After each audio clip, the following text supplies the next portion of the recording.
Hello and welcome to UPSC Hindi. सबसे पहले मैं ये बता देता हूँ, जो बच्चे क्लास डेली फॉलो कर रहे हैं उन्हें इसका प्रभाव रिजल्ट में देखने को मिलेगा। जिस दिन वो एग्ज़ाम हॉल में बैठेंगे, क्वेश्चंस उनके सामने जब आएंगे, बहुत आसानी से उन सवालों का जवाब वो कर पाएंगे। फिलहाल आज मैं जो चीज़ बताना चाहता हूँ कि आज भी हम लोग मौर्य साम्राज्य से रिलेटेड कुछ सवाल करेंगे। और जो बच्चे बाइलिंगुअल का एक क्वेश्चन था मैं वो भी क्लियर कर देता हूँ। बाइलिंगुअल का ये स्लाइड बन चुकी थी ऑलरेडी, है ना। इस वजह से आज ये सवाल कर लेते हैं हम लोग, नहीं तो फिर रखे ही रहेंगे, कोई मतलब नहीं। नेक्स्ट क्लास से फिर से मैं बाइलिंगुअल करवा दूंगा, डोंट वरी, आप परेशान ना होइएगा, ठीक है। और जो बच्चे पीवाईक्यू की पीडीएफ अभी भी जिनको नहीं मिली है वो मुझे मैसेज कर सकते हैं, वहाँ से पीवाईक्यू की पीडीएफ ले लो। या फिर मैंने ग्रुप में ऑलरेडी अपलोड कर दी, फिर भी नहीं मिल रही है, आप ग्रुप में पोस्ट करो, वहाँ पे मैं लिंक दे दूंगा।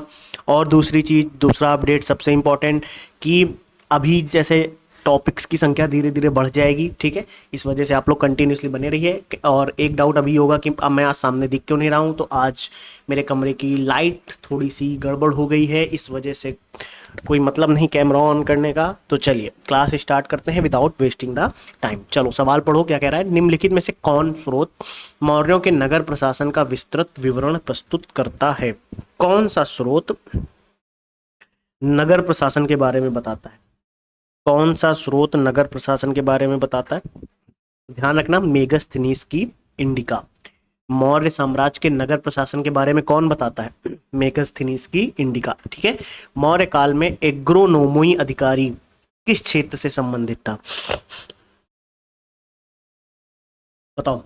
सवाल पढ़ो। एग्रोनोमोई किसकी बात कर रहे हैं हम, एग्रोनोमोई,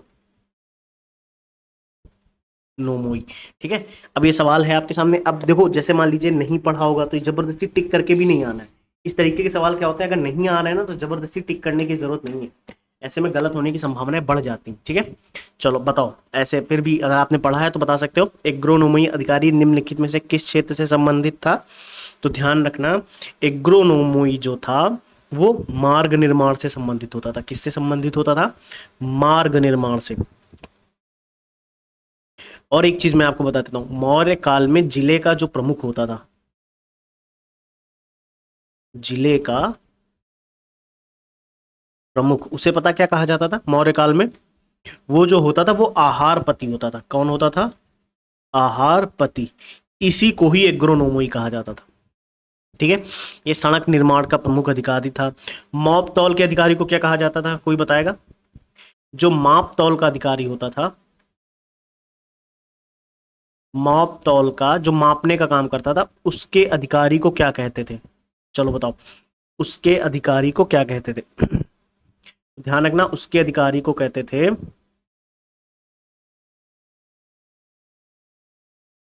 पौतवाध्यक्ष, ठीक है। अब एक सवाल और मैं पूछ रहा हूं, चलो बताओ। इसका जवाब देना आप लोग, ठीक है। मैं लिख रहा हूं, सवाल है कि राजस्व प्रबंधन इसके अधिकारी को क्या कहते थे। मौर्य साम्राज्य में राजस्व प्रबंधन के अधिकारी को क्या कहा जाता था, समाहर्ता, ठीक है।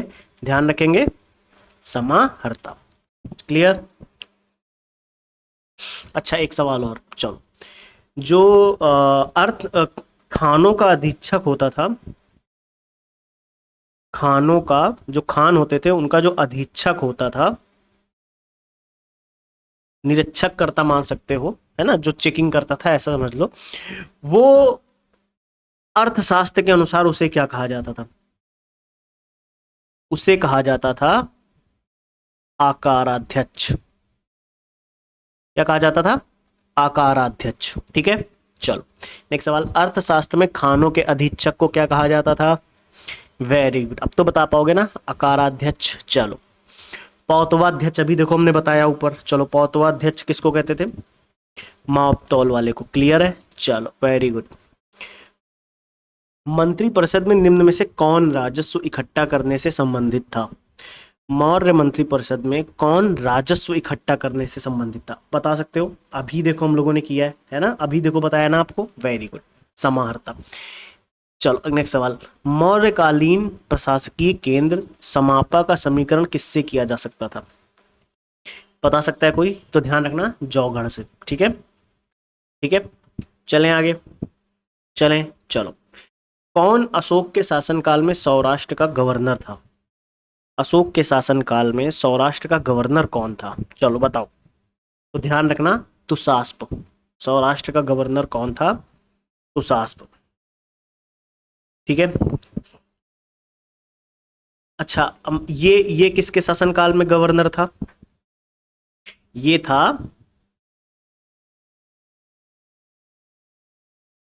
रुद्रदामन के शासनकाल में, सौराष्ट्र प्रांत का गवर्नर था। क्लियर है? चलें, चलो। निम्न में से राज्य के सप्तांग सिद्धांत के अनुसार राज्य का सातवां अंग कौन था? सातवां अंग कौन सा था? तो इसमें मैं एक चीज बता देता हूँ, सातवां अंग मित्र था। तो जो कौटिल्य के सप्तांग सिद्धांत है ना, पहली बात तो किसका है? कौटिल्य का। कौटिल्य का सप्तांग, लिख लीजिए इसको, जो नोट्स बनाते हैं, सिद्धांत। तो जो कौटिल्य का सप्तांग सिद्धांत है ना, उसमें राज्य का सातवां अंग मित्र था। लेकिन और कौन कौन से थे तो वो लिख दो। जैसे एक स्वामी था पहले, स्वामी के बाद कौन आता था? अमात्य। फिर उसके बाद, अमात्य के बाद कोस। ठीक है, फिर दुर्ग, फिर दुर्ग के बाद जनपद। क्लियर है? फिर उसके बाद आता था बल, और बल के बाद कौन आएगा? मित्र। क्लियर?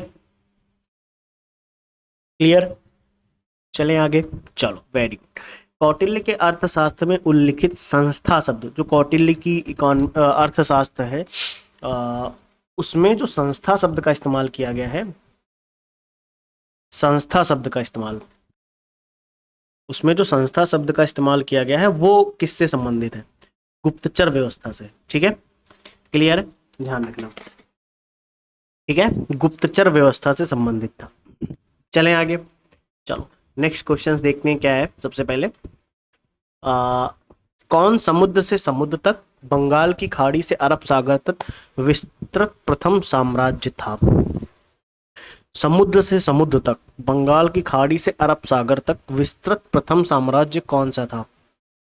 तो ध्यान रखना, मौर्य साम्राज्य की बात की जा रही है। किसके बारे में बात की जा रही है? मौर्य प्रशासन के बारे में। ठीक है, चलें, चलो। अशोक के शासनकाल में कुमार कहाँ नियुक्त थे? थोड़ा सा डिफरेंट टाइप का सवाल है। अशोक के शासनकाल में कुमार कहाँ नियुक्त थे? तो इसका जवाब मैं दे देता हूं, तक्षशिला, तोसली, तोसली एवं उज्जैनी, यहाँ पे नियुक्त थे। तो मैं एक चीज आपको बता देता हूँ, जो अशोक के शासनकाल में जो प्रशासन की व्यवस्था होती थी ना, जो प्रशासन की व्यवस्था होती थी, देखो एक तो साम्राज्य बहुत बड़ा था, ऐसे समझो, साम्राज्य कैसा था? बहुत बड़ा था उनका। तो उसको किसमें, प्रांतों में विभाजित किया गया है ना, उसको प्रांतों में विभाजित किया गया था। ठीक है, अब उसके अभिलेख में 5 प्रांत कौन कौन से मिले पता है? उसके अभिलेख में जो 5 प्रांत मिले वो कौन कौन से थे? एक था उत्तरापथ, उत्तरापथ, ठीक है, एक उत्तरापथ था। इसकी राजधानी तक्षशिला,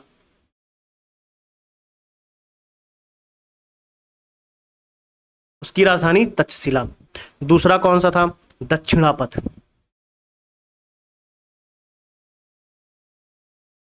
दक्षिणापथ, उसकी राजधानी सुवर्णगिरी।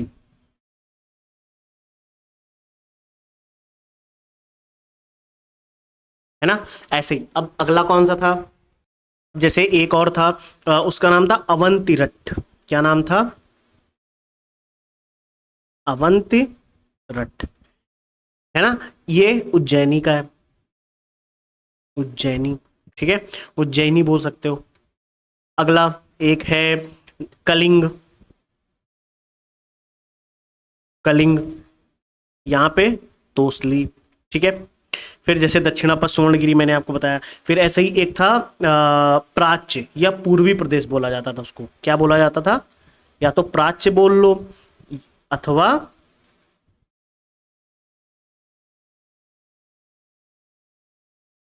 पूर्वी प्रदेश।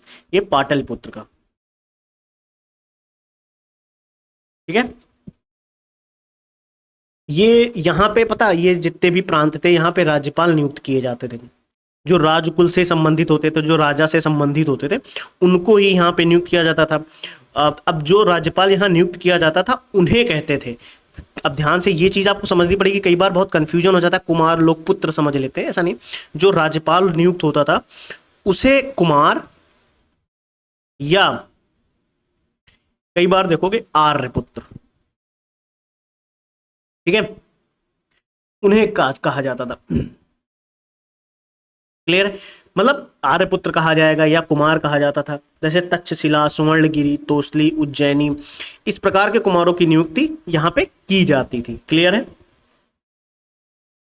क्लियर हुआ? अब समझ आया सारी चीजें? आराम से चलो। देखो कई बार क्या होता है, जब चीजें एक्सप्लेन करनी होती वहां पे आराम से चलो।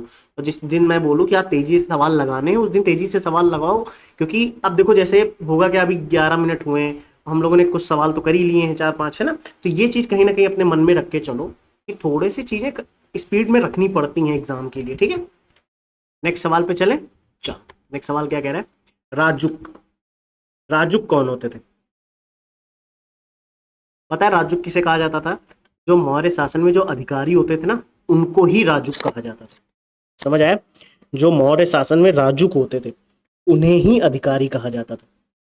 नेक्स्ट सवाल क्या कह रहा है? मौर्य समाज के 7 वर्गों में विभाजित होने का उल्लेख किसमें मिला है?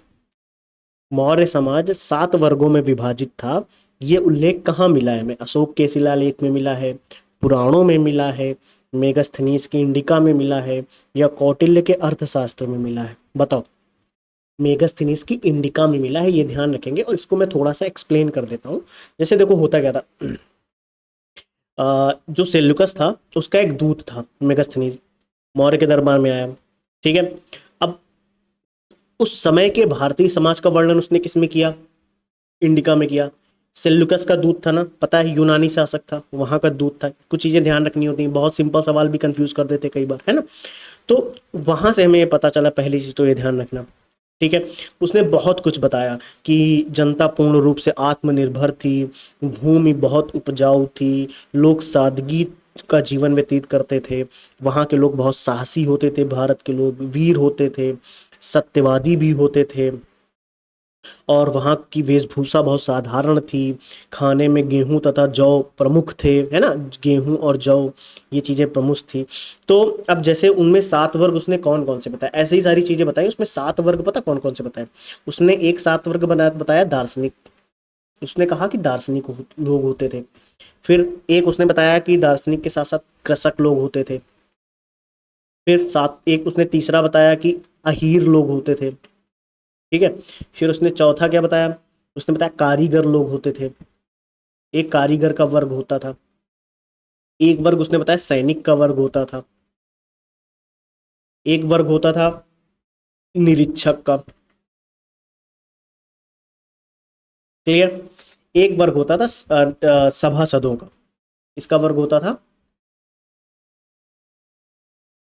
सभासद का। क्लियर है? समझ आया? चलें आगे। तो ये चीज ध्यान रखना आप लोग, ठीक है।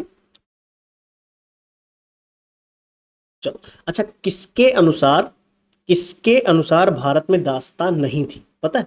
मेगस्थनीज के अनुसार, मेगस्थनीज की इंडिका के अनुसार, उसमें ही लिखा है कि भारत में दास प्रथा विद्यमान नहीं थी। ये ध्यान रखना, ठीक है। क्लियर रहेगा? चलो ये सवाल करते, पढ़ो सवाल क्या कह रहा है।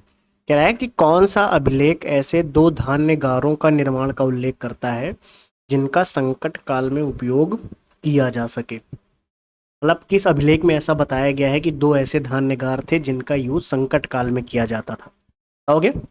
चलो, इसका आंसर है सोहगोरा ताम्रपत्र। क्लियर है? ये कहाँ पे है पता है आपको? ये गोरखपुर में है। ठीक है, क्लियर?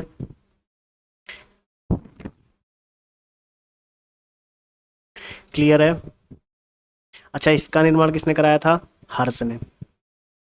दामोदर पुत्र ताम्रपत्र, एक गुप्त शासक हुआ है जिसका नाम है कुमार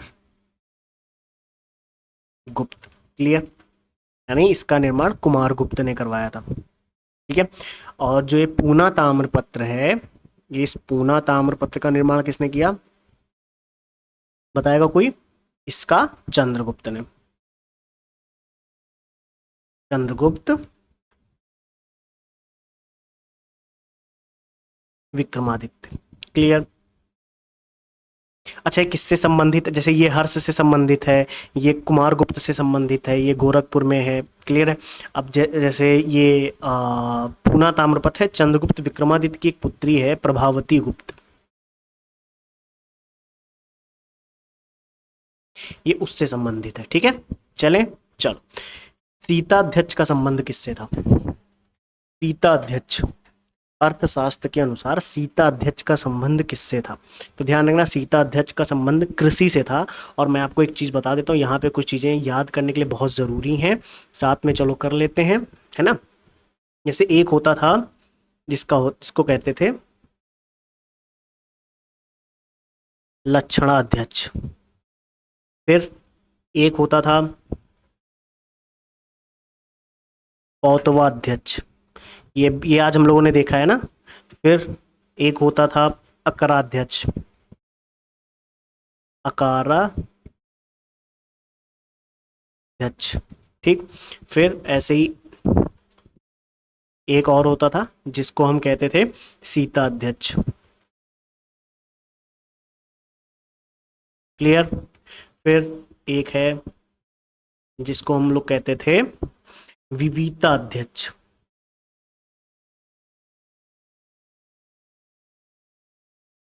विविताध्यक्ष। फिर एक होता था सूनाध्यक्ष। क्लियर। फिर एक होता था जिसका नाम है गणिकाध्यक्ष। ये आपसे एग्जाम में पूछे जा सकते हैं, बहुत इंपॉर्टेंट है ये। एग्जाम में कैसे पूछेगा, हो सकता है मिलान में दे दे, है ना। फिर एक लास्ट है मुद्राध्यक्ष।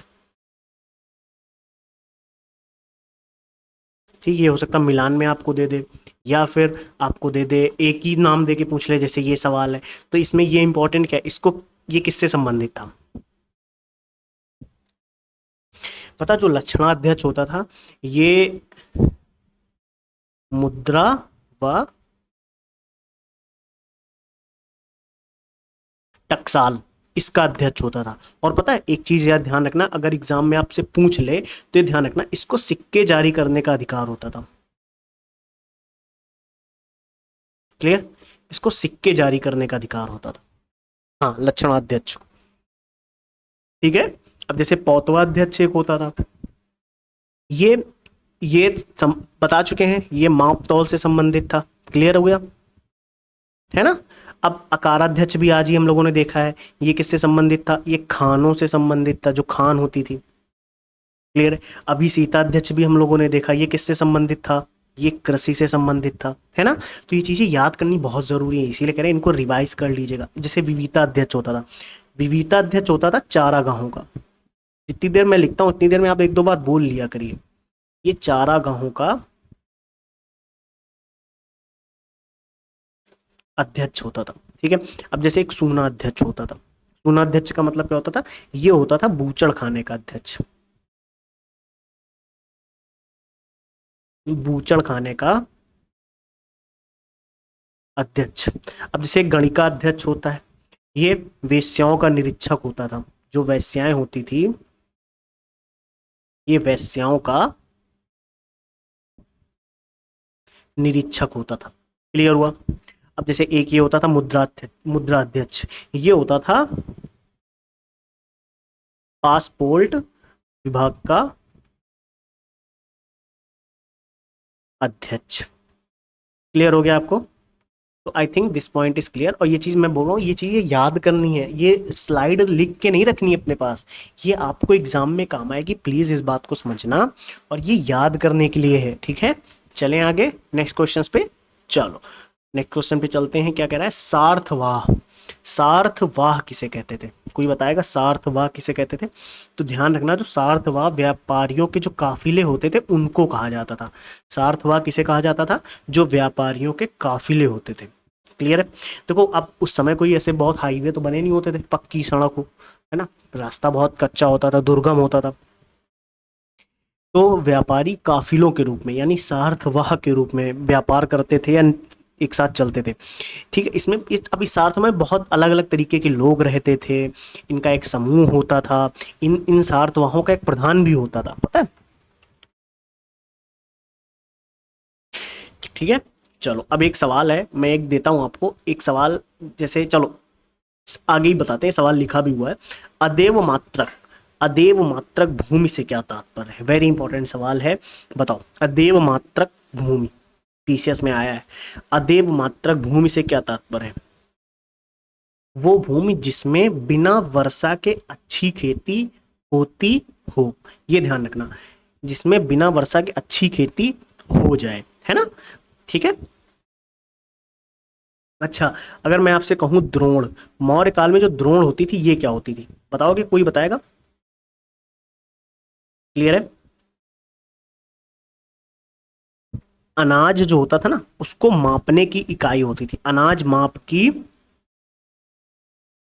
इकाई कहते थे इसे, द्रोण को। ठीक है, तो जैसे नेक्स्ट सवाल भी यही है कि द्रोण एक माप थी, तो किसके लिए माप थी, वो अनाज के लिए। अब बता ले जाओगे, क्लियर, चलें आगे।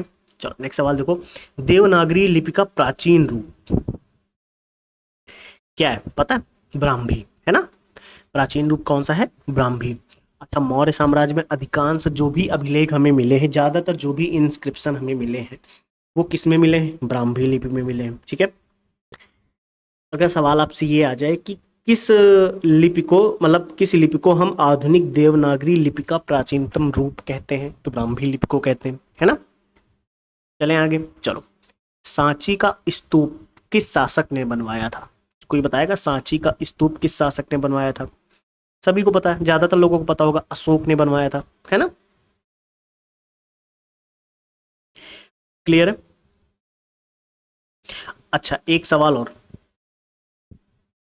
भरहुत का स्तूप किसने बनाया था, ये किसने बनवाया था, भरहुत के जो स्तूप थे उनका निर्माण किसने करवाया था, अशोक ने। क्लियर। अच्छा सांची का जो स्तूप है ये कहाँ पे है, एमपी में है, पता है आपको, सांची का स्तूप एमपी में है। एमपी में कहाँ पे, विदिशा के पास है, ये भी ध्यान रखेंगे। अगर ऐसे लिखना चाहो तो एक है रायसेन जिला, ठीक है, वहां के वहीं से पास में है विदिशा। ठीक है, अच्छा सांची के स्तूप की खोज किसने की थी, इसकी खोज सबसे पहले किसने की थी, सांची के स्तूप की खोज किसने की थी, कोई बताएगा, जनरल जनरल रायलट, इन्होंने इसकी खोज की थी 1800 में। क्लियर है, चलें आगे। आप इतना ही ध्यान रखो, ठीक है ना, ज्यादा इसमें परेशान होने की जरूरत नहीं है। जैसे नेक्स्ट सवाल क्या कह रहा है, अशोक द्वारा स्थापित सबसे सुरक्षित स्तंभ कौन सा है, सबसे सुरक्षित स्तंभ कौन सा है, तो ध्यान रखना लौरिया नंदनगढ़ का। ठीक है, चलो नेक्स्ट सवाल, बुलंदी बाग प्राचीन स्थान था, जो बुलंदी बाग प्राचीन स्थान था कपिल वस्तु का था कि पाटलिपुत्र का था कि श्रावस्ती का था कि वैशाली का, तो जो बुलंदी बाग पाटलिपुत्र का था, कहाँ का था, पाटलिपुत्र का। ठीक है, क्लियर है, ये 1859 में खोजा गया था और एल ए वॉडेल ने इसे खोजा था सबसे पहले। क्लियर है, चलो नेक्स्ट सवाल पे चलते हैं, क्या कह रहा है, प्रारंभिक ऐतिहासिक काल का नगरीय स्थल शिशुपालगढ़ कहाँ पे है, उड़ीसा, कहाँ पे है, उड़ीसा में। ठीक है, चले देखो एक प्रीलिम्स का और सवाल है कि बराबर पहाड़ के क्षेत्र में अशोक के दानों से लाभान्वित होने वाले कौन थे, अशोक जो दान देता था बराबर पहाड़ के क्षेत्र में कौन सबसे ज्यादा लाभान्वित हुआ, आजीवक। क्लियर, जी हाँ आजीवक। देखो जो अशोक था वो बौद्ध धर्म का अनुयायी था, क्लियर है, लेकिन उसने दूसरे धर्म और संप्रदाय के प्रति कभी भी अनादर और असहिष्णुता की भावना नहीं रखी। आप ऐसा समझ लो प्रेम भाव रखा, आप सिंपल इतना समझो। और जैसे जो बराबर की पहाड़ियां गया जिला में है, कहाँ पे है गया में, ध्यान रखोगे ना, ये किसके लिए निर्माण करवाई गई थी? आजीविकों के लिए। ठीक है, क्लियर है? चलें आगे। चलो, निम्नलिखित राज्यों में से गुफाएं, बाघ गुफाएं किसमें स्थित हैं? तो बाघ गुफाएं मध्य प्रदेश में है, ध्यान रखेंगे। कहाँ पे है? मध्य प्रदेश में है। किस नदी के किनारे है? तो आप ध्यान रखना, बाघ नदी के भी किनारे हैं। क्लियर है? एमपी में तो है ही, बाघ नदी के किनारे हैं, ये आप ध्यान रखोगे। और एक चीज में ध्यान रखना, ये किससे संबंधित थी पता है? बौद्ध धर्म से। क्लियर है? चलो, कौन महाबोधि वंश में वर्णित नौ नंदों में से नहीं है? जो नौ नंद थे उनमें कौन नहीं है? कौन सा महाबोधि वंश में वर्णित नौ नंदों में से इनमें से कौन नहीं है? तो मैं आपको बता देता हूँ, जैसे जो नौ थे उनमें कौन थे, जैसे आप एक पहला, आप जैसे नौ नंद शासक जो थे उनमें थे, एक थे उग्रसेन। ठीक है, दूसरे महापद्मनंद, तीसरे पंडुक, फिर चौथे आप बताओ, पंडुगति। ठीक है, पांचवा भूतपाल। छठा राष्ट्रपाल गोविसानक।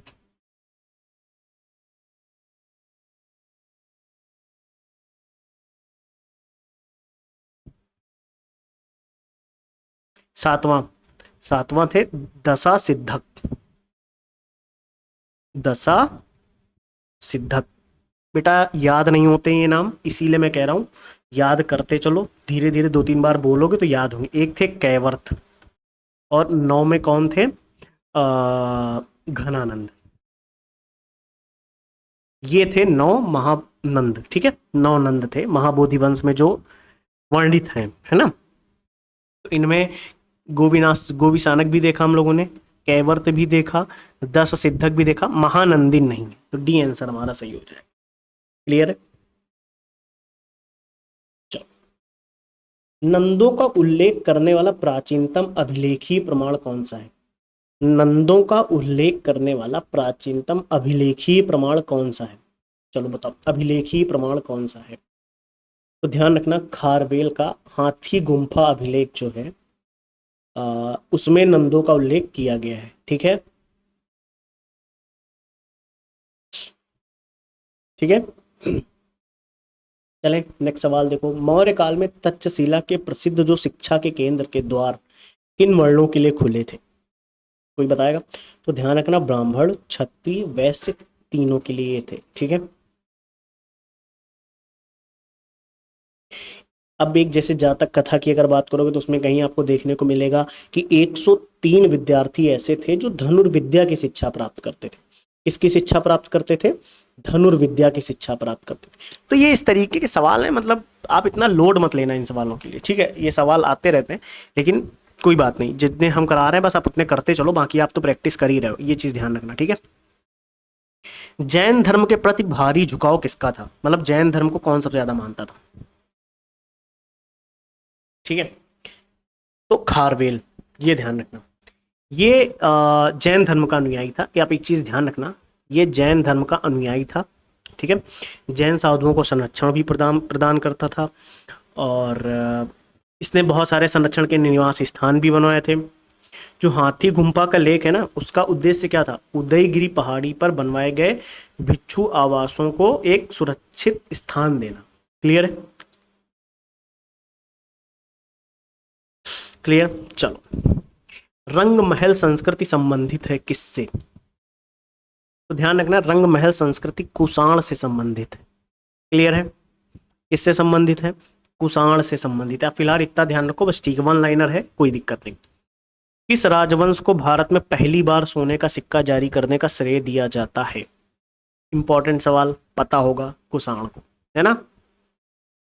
क्लियर। देखो ये मौर्योत्तल काल के हैं, पोस्ट मॉडर्न पीरियड के कुछ सवाल हैं, जितने अभी हम लोग कर पा रहे हैं 10-20 मिनट करते हैं, फिर यही कल हम लोग और पोस्ट मॉडर्न पीरियड के और भी करेंगे, ठीक है। ये पोस्ट मॉडर्न पीरियड के हम लोग सवाल कर रहे हैं, तो जिन बच्चे कंफ्यूज हो रहे हैं कि ये अचानक से ये कहाँ शुरू हो गया, तो मैंने क्या बोला, आज हम लोगों ने मॉडर्न पीरियड का रिवीजन कर लिया कुछ क्वेश्चन लगा के, अब आगे जो सवाल कुछ कर पाएंगे पोस्ट मॉडर्न पीरियड के करेंगे, फिर कल भी करेंगे पोस्ट मॉडर्न पीरियड के।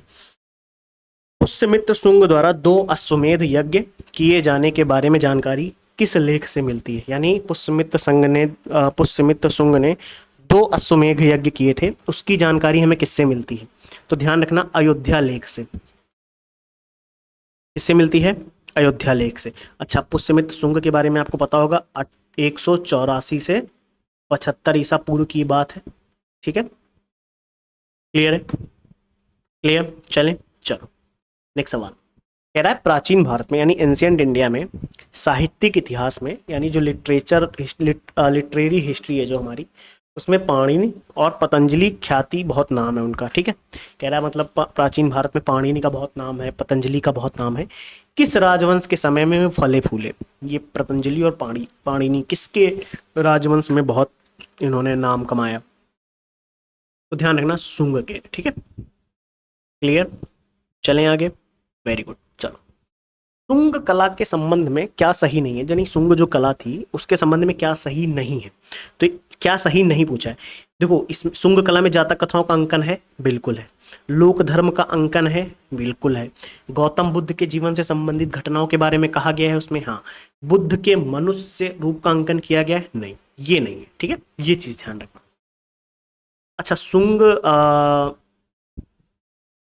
शुंग काल की जब हम बात कर रहे हैं यहाँ पे, शुंग काल की, तो इसमें जातक कथाओं का भी अंकन देखने को मिलेगा, लोक धर्म का अंकन देखने को मिलेगा, गौतम बुद्ध के जीवन से संबंधित घटनाओं के बारे में आपको देखने को मिलेगा। लेकिन जब हम शुंग काल की बात करते हैं तो एक चीज आप ये ध्यान रखना, ज्यादातर इंपॉर्टेंट सवाल क्या पूछ सकते हैं आपसे, कि उस समय का जो बौद्ध धर्म था वो कैसा था, पता है? उस समय का हीनयान था। हीन यानी बौद्ध धर्म था, यानी कि बौद्ध कला में कहीं भी बुद्ध की मूर्ति का प्रदर्शन नहीं हुआ है, ये ध्यान रखना। क्लियर? चलें आगे, चलो, वेरी गुड। कह रहा है, 7 वाहनों की राजधानी कहाँ थी? 7 वाहनों की राजधानी कहाँ थी? अमरावती में। वेरी गुड, ठीक है। चलें, तो वो ये कुछ चीजें हैं जैसे हम लोगों को पता रहता है तो ठीक रहता है, बेसिक बेसिक है, पूछ सकते हो, ये कई बार पूछा गया है। ये सवाल यूपीपीसीएस में 6 बार पूछा गया है ये सेम सवाल। जैसे राजवंशों में सबसे पुराना राजवंश कौन था, अब बताओ, सबसे पुराना राजवंश कौन सा था? तो सातवाहन था, ये भी ध्यान रखेंगे। अब जैसे मैं एक्सप्लेन भी करूं इसको, जैसे इसमें सातवाहनों की राजधानी में आपको पता है कि सातवाहन वंश की नींव सबसे पहले किसने डाली थी? पता है आपको? तो मैं बता देता हूं, एक सिमुक नाम का व्यक्ति था। सिमुक नाम के व्यक्ति ने कब 60 ईसा पूर्व के लगभग सातवाहन वंश की नींव डाली, ठीक है। तो उस समय का जो वंश होता था, वो उस समय का जो राजवंश होता था। अच्छा, एक चीज और ध्यान रखना, ये जो सिमुक व्यक्ति ने सातवाहन की, मैं थोड़ा सा एक्सप्लेन कर देता हूँ, चलो ठीक है। जो सिमुक ने सातवाहन वंश की जो नींव डाली, ये आंध्र प्रदेश में, आंध्र प्रदेश में, देखो मैं जो बता रहा हूँ ये कोई रॉकेट साइंस नहीं है। जो बच्चे एक हैं पीडीएफ से पढ़ा रहे हो, पीडीएफ से नहीं पढ़ा रहे, ये पीवाईक्यू की बुक है मेरे पास, जो मैं उससे कंटेंट लेके आता हूँ। मैं जितना करा पाता हूँ मैं कराने का प्रयास कर रहा हूँ। मैंने हर बार कहा है, ये सारी चीज़ें आपको बुक में मिलेंगी, और कोई भी टीचर ऐसा नहीं है जो आपको बुक से ज़्यादा पढ़ा देगा, इसलिए बुक जरूर पढ़ो आप लोग, ठीक है। यहाँ क्लास में आओ प्रैक्टिस के लिए और रिविजन के लिए। तेजी से आप 1.5x पे क्लास देखो, आप 2x पे क्लास देखो, मैं तो कहता हूँ ये भी कर लो आप, ठीक है। जो कृष्णा नदी घाटी है ना, यानी गोदावरी नदी घाटी, कृष्णा नदी घाटी, वहां पे सिमुक नाम के व्यक्ति ने सातवाहन वंश की नींव डाली। इसलिए ये जो राजवंश था, सातवाहन जो वंश था, इसको आंध्र वंश और सातवाहन वंश दोनों नाम से जाना जाता था। किस नाम से जाना जाता था? इसीलिए आंध्र वंश और सातवाहन वंश, इन दो नामों से जाना जाता था। क्लियर? अच्छा, अब इसका जो राज्यकाल रहा है वो कितने से कितने वर्ष तक रहा है, तो आप ध्यान रखना 60 से 37 ईसा पूर्व तक इसका काल रहा है। ठीक है, क्लियर। उसके बाद कृष्ण, और कृष्ण के बाद उसका पुत्र सातकर्णी, यानी इसके बाद अगर आप ऐसे देखो तो सिमुक, सिमुक के बाद कृष्ण, ठीक। उसके बाद सातकर्णी प्रथम, सातकर्णी प्रथम नाम सुना होगा आप लोगों ने, पढ़ा होगा तो, सातकर्णी प्रथम। ठीक है, क्लियर। अब देखो, जो तीसरा शासक सातकर्णी प्रथम था, ये सातवाहन वंश की शक्ति एवं सत्ता का मूल संस्थापक माना जाता है। आप ऐसा समझ लो, ये जो सातवाहन काल की जो शक्तियां थी या जो सत्ता थी, उसका मूल संस्थापक माना जाता है। ठीक है, आप ये चीज ध्यान रखना। अब इस वंश ने ये इस वंश के जितने लोग थे, आप ऐसा ध्यान रखना, हिंदू धर्म के कट्टर अनुयायी थे, है ना। आप अगर इसमें देखोगे तो इस समय के लोग हिंदू धर्म के कट्टर अनुयायी थे। क्लियर। हाँ, एक चीज और, अब सातवाहनों की बात चल रही है यहाँ पे, सातवाहन की बात चली तो मैं एक चीज यहाँ पे आपको बता देता हूँ। जो सातवाहन थे ना, सर्वप्रथम ब्राह्मणों को भूमि अनुदान देने की जो प्रथा थी, इन्होंने ही आरंभ करी। तो आपसे पूछा जा सकता है कि सर्वप्रथम ब्राह्मणों को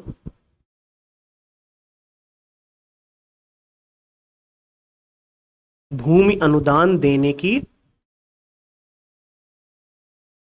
प्रथा किसने शुरू करी, तो सातवाहन ने। क्लियर,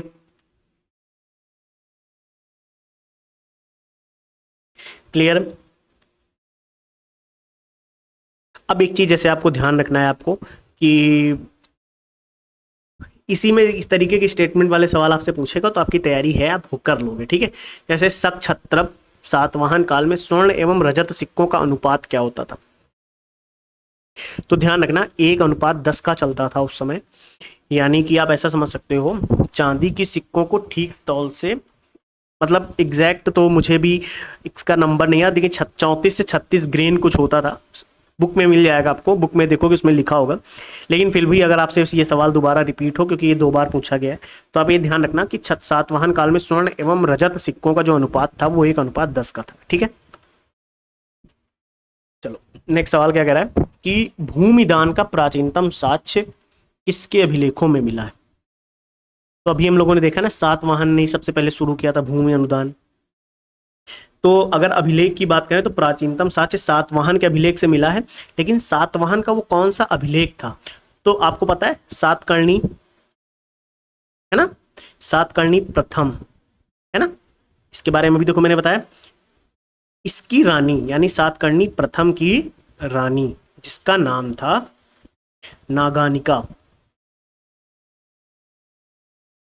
नागानिका, इसके नागानिका के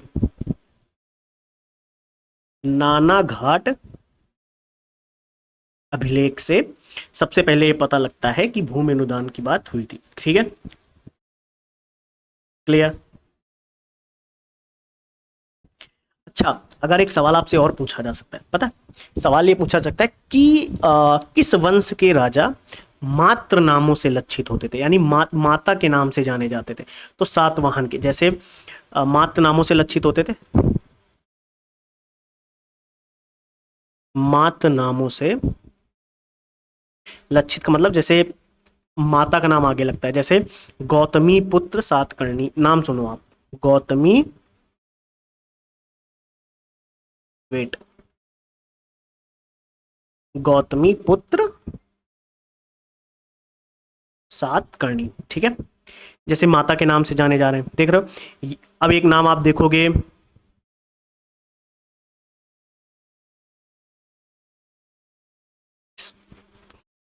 सॉरी फॉर दैट, आप 1.5x पे करो, यज्ञ श्री, यज्ञ श्री सातकर्णी। ठीक है, जैसे इसमें माता का नाम आप आगे देख रहे हो, है ना, क्लियर। अच्छा, सातवाहनों की जो भाषा थी, राजकीय भाषा कैसी थी उस समय? जो सातवाहनों की राजकीय भाषा की अगर मैं आपसे बात करूं, राजकीय भाषा की अगर मैं आपसे बात करूं तो कैसी भाषा थी? ध्यान रखेंगे, प्राकृत। सातवाहनों की कैसी राजकीय भाषा कैसी थी? प्राकृत।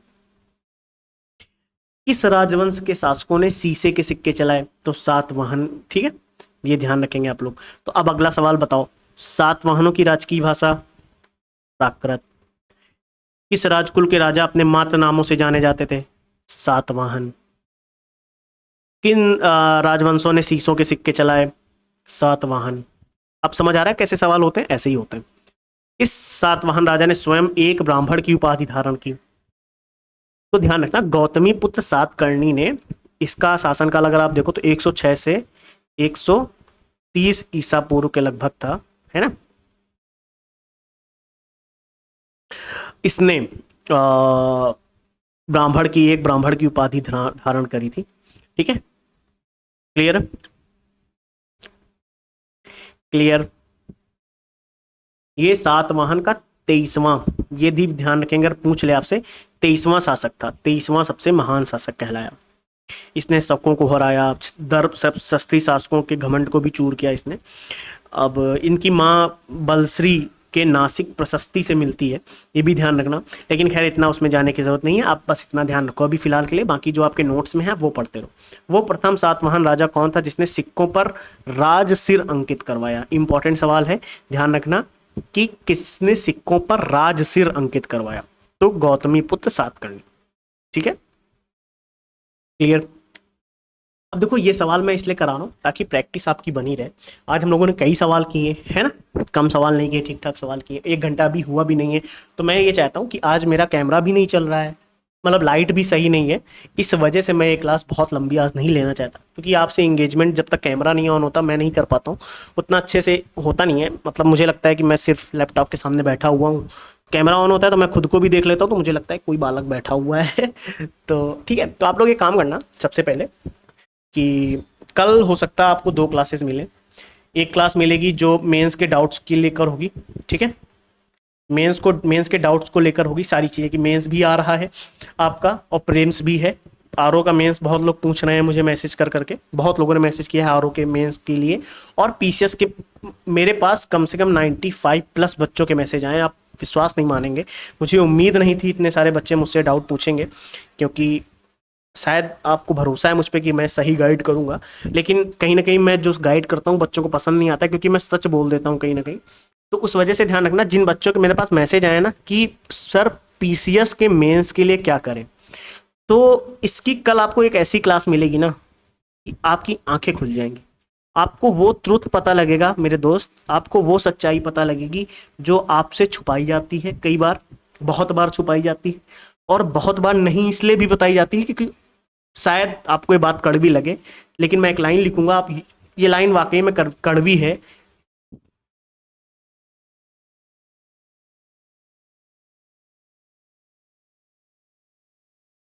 ये चीज ध्यान रखना। क्लियर? आप सिर्फ एक कस्टमर हो इस इंडस्ट्री के लिए, ये चीज ध्यान रखना। ये बात कड़वी है लेकिन सच भी है, अगर आपको ये बात सच लगे तो ध्यान रखना, इस बात को कहीं इधर उधर गाने की जरूरत नहीं, अपने मन में उतार लो। क्योंकि आप सोचो, देखो हम पढ़ा रहे हैं, कोई और पढ़ा रहा है हर जगह, तो सबको कुछ ना कुछ करना है ना, सब अपनी कमाई का जरिया चलाना चाहते हैं, ठीक है, गलत बात नहीं है, ये सही है, सब लोग अपने अपने तरीके से काम करते हैं। और ये मैं किसी भी कोचिंग को नहीं कह रहा, सब पढ़ाते अच्छा है ना, लेकिन कई बार बच्चे इस बात को नहीं समझते हैं। जैसे रील्स की दुनिया जो है ना, ये रील्स की दुनिया क्या कहती है? रील्स की दुनिया कहती है कि हमें रील्स बनानी है, ये वो करना है, मतलब पब्लिसिटी चाहिए वगैरह वगैरह। सेम ऐसे ही जैसे आप जो मार्केट देखोगे, जो प्रोडक्ट्स की मार्केट है, वो क्यों इस तरीके की ऐड लेकर आती है ना, आप देखो ऐड है, सेल लेकर आती है, फिर ऐसे बहुत सारी चीज़ें करती, क्यों? क्योंकि उन्हें अपने प्रोडक्ट सेल करने हैं किसी ना किसी तरीके से, है ना। वैसे ही जैसे हम लोग हैं, अब हम लोगों की बात कर लो या कहीं किसी की बात कर लो, वो क्यों अपने कोर्सेज लेके आते हैं? अरे यार भाई, वो भी अपना काम कर रहे हैं, वो उनका काम है यार, आप उन्हें ब्लेम नहीं कर सकते किसी भी कीमत पे। लेकिन ये बात स्टूडेंट्स को समझनी पड़ेगी, मैं स्टूडेंट से इसीलिए हर बार कहता हूँ कि ये बात स्टूडेंट्स को समझनी पड़ेगी।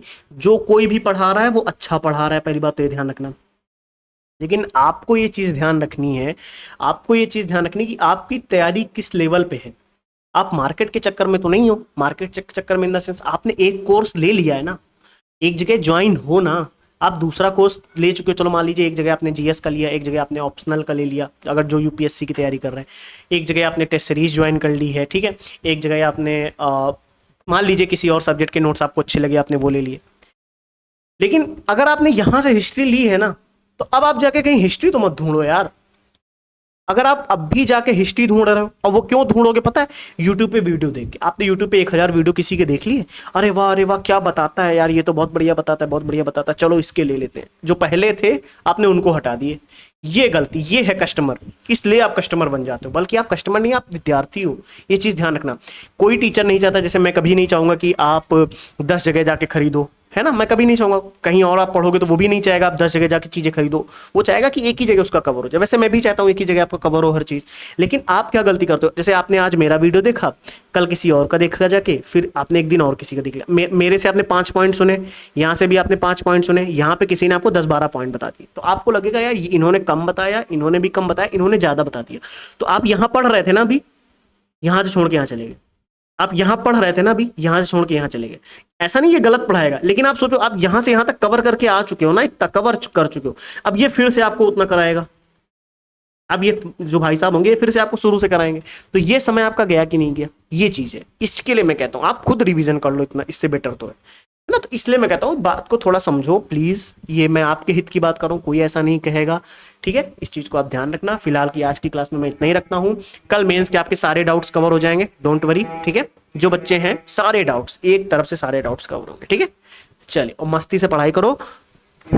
लिख दो कमेंट में, I will clear UP PCS prelims 2025। Clear, लिखो लिखो कमेंट में, लिखो मस्ती के साथ, ठीक है। चलो चलें आगे। चलिए, फिलहाल के लिए इस क्लास को यहीं पे एंड करते हैं हम, ठीक है। ओके, चलो ध्यान रखना, मस्ती से पढ़ाई करो, और कुछ भी इधर उधर आप ताम झाम ना करो। आप चुपचाप पढ़ो और जाओ। मैं खुद कहता हूं आप प्लीज पढ़ो, जाओ, यहां से मत रुको। मैं नहीं कह रहा आप रुको, यहां पे सिर्फ इतना लिख के जाओ, तुरंत लिखो, पढ़ो, तुरंत लिखो, निकल जाओ यहां से, बाहर निकल जाओ। नहीं पढ़ना है, इस यूट्यूब की दुनिया में नहीं फंसना है आपको, ठीक है। चलिए, वेरी गुड, चलो, thank you, take care, bye bye.